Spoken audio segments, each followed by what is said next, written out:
생명의 샘가에서 출애굽기를 묵상하죠. 오늘은 51번째 시간으로 출애굽기 20장 1절에서 11절까지 여호와의 십계명 첫 번째에서 네 번째까지입니다.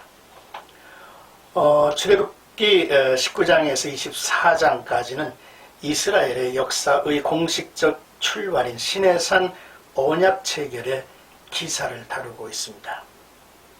그중 20장 1절에서 23장 19절의 부분은 그 언약의 조건으로 수여를 받는 율법 조항의 기록입니다. 이제 1절에서 2절까지는 애굽 땅 종되었던 집에서 인도하였다라는 내용입니다. 이스라엘이 스스로 성결케 하시고 거룩한 산 기슭에서 대기하라 하신 하나님은 준비가 완료되자 거룩한 율례를 반포하십니다. 이 율례는 십계명이죠. 십계명은 이스라엘뿐 아니라 신약의 성도들에게도 신앙생활의 근간이 됩니다. 하나님은 여호와이신 자신과 그 앞에서 언약을 체결할 이스라엘이 어떤 존재인지 앞서 밝히고 계시죠. 나는 너를 애굽 땅 종되었던 집에서 인도하여 낸 네 하나님 여호와니라. 그러므로 하나님이 제시하시는 언약은 억지로가 아니라 감사한 마음과 기쁜 마음으로 체결이 되고 순종을 해야 할 일임을 이제 앞서 시사하고 있는 거죠. 이제 3절에서 11절까지는 하나님을 향한 4개의 계명을 말씀하십니다. 첫째 계명은 나 외에 다른 신들을 내게 두지 말라 하셨습니다. 출애굽기는 이스라엘의 구원과 율법 그리고 성막을 다루죠. 구원을 다룬 1장에서 18장은 내가 여호와임을 알리라, 즉 여호와가 누구인지를 계시하시고 이스라엘은 창조주이시며 모든 것을 주관 통치하시는 여호와 하나님을 경험하고 그에 의해서 인도를 받아 출애굽을 한 무리들입니다. 그러므로 이스라엘은 하나님만이 유일하신 신이시며 경배와 찬송을 받으시기에 합당하신 분임을 알고 있습니다. 나 외에 이라는 말은 내 앞에나 내 곁에는 추가할 그 어떤 신도 없다는 말씀이죠. 세상 사람은 다른 여러 신을 만들고 가질 수 있지만 하나님 나라의 삶을 사는 이스라엘 백성들은 여호와 하나님만을 섬기라고 말씀을 하신 거죠. 이제 둘째 계명은 너를 위하여 새긴 우상을 만들지 말며 라고 하셨습니다. 우상을 만들지 말아야죠. 이미 이스라엘은 애굽에 내린 10가지 재앙을 목격했습니다. 하나님의 진노하심 앞에서 대제국이 비참하게 무너져 내린 것입니다. 이는 애굽을 향한 심판이 동시에 세상이 믿고 의지하는 우상을 부수는 일이었기 때문이죠. 10가지 재앙은 거짓 신들과 우주적 접전이고 세상 나라의 모든 신에 대한 하나님의 심판이기도 하셨습니다. 그러므로 우상, 그 어떤 형상도 만들지 말고 거기에 절하지 말고 섬기지 말라 하셨습니다. 우상을 새겨 만들고 섬기는 자는 그 형벌이 두렵습니다. 그러나 하나님만을 사랑하는 자에게 그 축복 또한 놀랍죠. 네 하나님 여호와는 질투하는 하나님인즉 나를 미워하는 자는 죄를 갚되 아버지로부터 아들에게 3, 4대까지 이르게 하거니와 나를 사랑하고 내 계명을 지키는 자에게는 1000대까지 은혜를 베푸느니라 라고 말씀을 하셨습니다.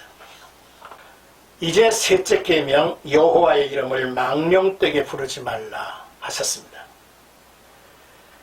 너는 내 하나님 여호와 이름을 망령되게 부르지 말라. 여호와는 그의 이름을 망령되게 부르는 자를 죄 없다 하지 아니하리라 하셨습니다. 여호와는 존재한다는 뜻이죠.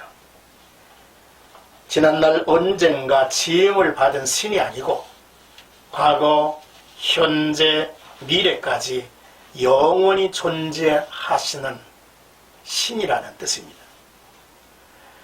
이사야는 이사야 41장 4절에 나 여호와라 태초에도 나요 나중 있을 자에게도 내가 곧 그니라 라고 말하고 있습니다.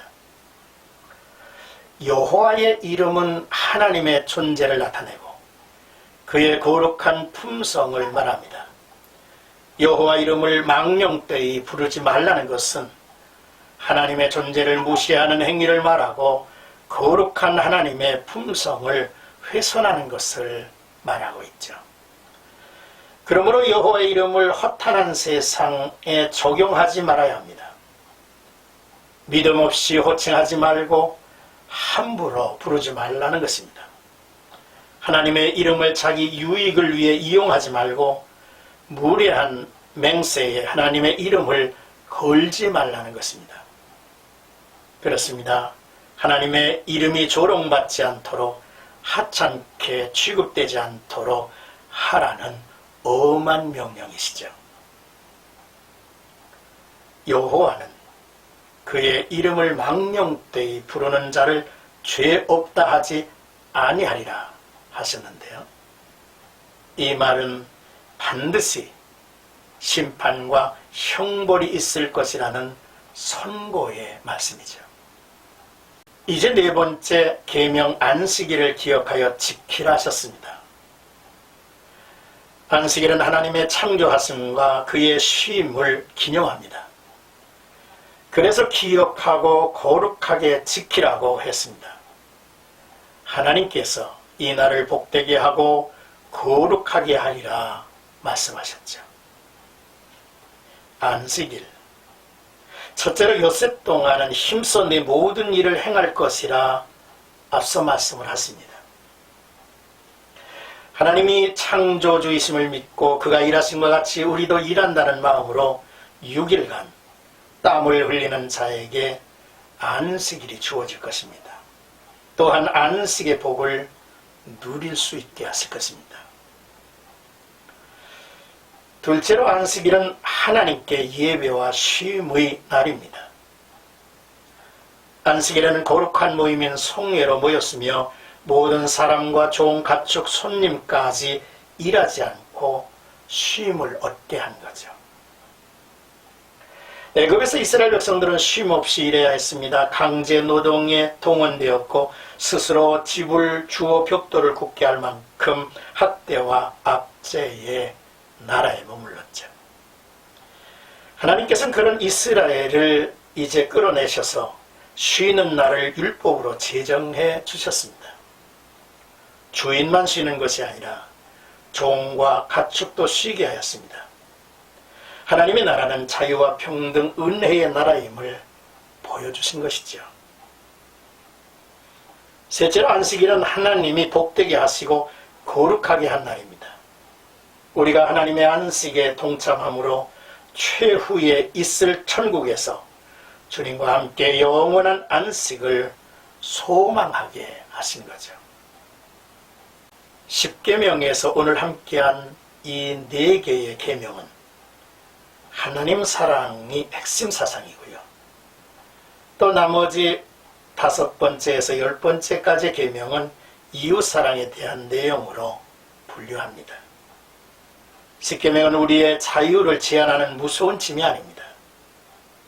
우리를 행복하게 하고 또 안전하게 하며 인생을 의미있게 살아가도록 하는 하나님의 돌보심입니다.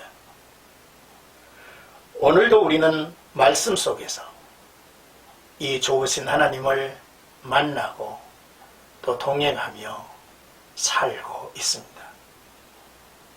하나님의 계명에 어긋나는 삶을 살지 않기를 주의 이름으로 축복합니다.